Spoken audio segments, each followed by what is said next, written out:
Hey everybody, it's Chrissy here on video in Santa Barbara. I needed a pattern interrupt, I needed a new place to work, and here I am. Today's video is an honoring of Dr. Martin Luther King Jr., the leader of the civil rights movement who was unfortunately assassinated for his cause, for his stand for equality. He was the voice of the civil rights movement. He was the inspired heart, the peaceful warrior who thousands and thousands and thousands of people came to see because they believed what he believed. He stood for peace, he stood for equality, he stood for freedom. And he was a minister at the Dexter Avenue Baptist Church in Montgomery, Alabama. And I want to tell you a story about him and the leaders that were behind him, supporting him. I want to let you know that Dr. Martin Luther King is a human being. He's a lot like us. But he has a really special quality that all leaders must embody, and I want to share that with you. But first, I want to tell you a story about his evolution and how he really did rise in his power.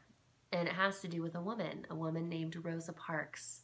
If you live in the United States, you've probably heard of this woman. In our textbooks, she's depicted as a tired old black woman who didn't want to get up from the front of the bus one day, so she was arrested. And then basically overnight, a boycott emerged.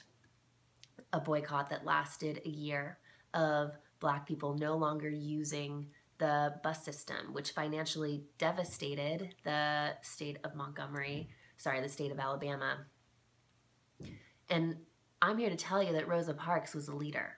She was already the secretary of the NAACP, and on December 1st, 1955, when she was asked to get up, she actually was sitting in the front row of the colored section. She wasn't even sitting in the white section, but she knew that she was not going to get up. That would be out of integrity with herself and her stand. And actually, for a long time, probably over a year, there was a plan in place for a boycott to emerge with one person to not get up one day. And then that person would be arrested and the boycott would begin. But there was planning that went into this. Well, on this day, on December 1st, she said, no, I'm not getting up. So when she went to jail, she was given permission to make one phone call, and she called Edie Nixon, who was a major leader of the NAACP, and she said, now's the time. I didn't stand up. So he called a meeting at the Dexter Avenue Baptist Church where Dr. King was a minister.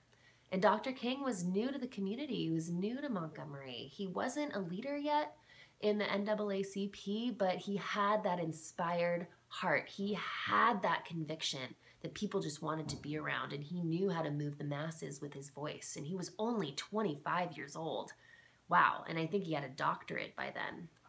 Well, he was asked to lead this movement, to lead the boycott, to be a leader of this civil rights movement. And at first, he was reluctant. He had all these reasons telling him why this wasn't the right time for him. He was new to the community. He wouldn't have enough support. He still wanted to be a minister, but hey, he didn't let those reasons stop him. And I see so often women entrepreneurs letting reasons or fear or obstacles stop them from stepping into their higher purposes. Well, he said yes to this call and he led the movement, and for over a year, these people did not use the buses, and then the Civil Rights Act was created as a result of his leadership. And even though his house was bombed, even though he received death threats from 1955 until 1968 of his assassination, he kept saying yes to his call, even in the face of fear, even in the face of death. And that's what we can do. He is a normal person, but the quality that he embodies is yes. He's a yes to his higher purpose first and foremost. And that is what allowed him to receive the Nobel Peace Prize. That's why we have a whole holiday today honoring him, because he chose courage over fear. He felt his fear, absolutely, but his courage was louder. And he was that stand of the civil rights movement for that reason. So I invite you to let this story inspire you to remember that a business, a boycott, it actually doesn't happen overnight. There's years of intricate planning and organization and teamwork required. So wherever you're at in your business now, just notice too if you're letting any reasons or fears stop you from showing up. And remember Dr. King. because he said yes, even in the face of fear. And you can do that too. So thank you for watching this video. And I'd love to hear from you. If you learned anything from this, I'd love to know what you're taking away in your life and in your business so you can be that leader the world needs, okay? Because only you are in your way. It's you and you. Now is the time. And I love you. Bye.